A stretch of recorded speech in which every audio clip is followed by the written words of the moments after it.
ఆ పరమేశ్వరుడికి మనసారా నమస్కారం చేస్తున్నాను. సూత మునిందిరా, ఇవాళ మీరు ఏం కథ చెబుతున్నారు, వీళ్ళంతా ఏం కథ వింటున్నారు అడిగాడు నారదులు వారు. అయ్యా, మీరు వచ్చారుగా, మీరు చెప్పండి.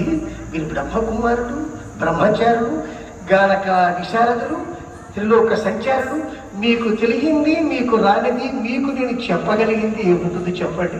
కాకపోతే భగవంతుడు దయ వల్ల చెప్పే స్థితిలో నేనున్నాను, వినే స్థితిలో మీరున్నారు. మీరు ఏ కథ చెప్పండి ఆ కథ చెప్తాను, సెలవీలు అన్నాడు.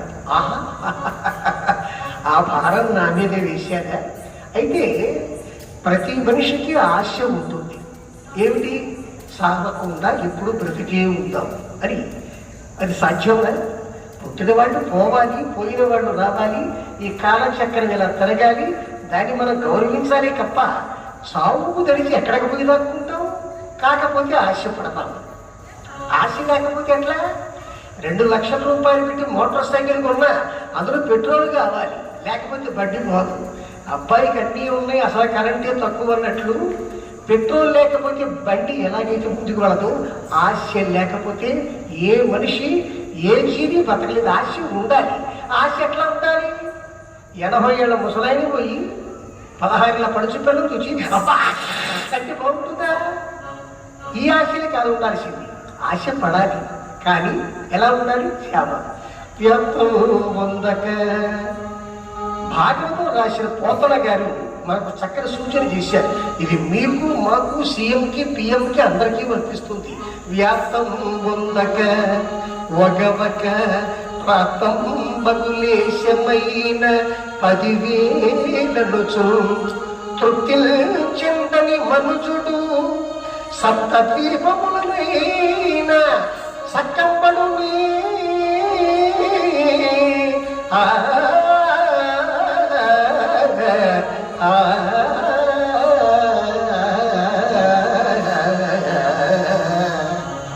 ప్రతి మనిషి ఆశపడాలి. దుర్యోధనులాగా కాదు, రావణాసురుడిలా కాదు. ఉన్న 4 రోజులు హాయిగా ఎక్కువ బతుకుతాం, బ్రతికిన 4 రోజులు కొన్ని మంచి పనులు చేద్దాం అని ఆశపడటం వల్ల ఎవరికి అర్థం లేదు.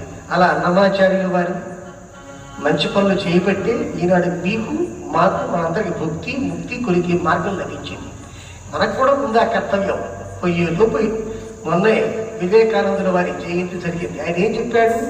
మనుషులు అసమర్థులు కాదు, మనం చాలా గొప్పవాళ్ళం, మంచి పనులు చేద్దాం అన్నాడు.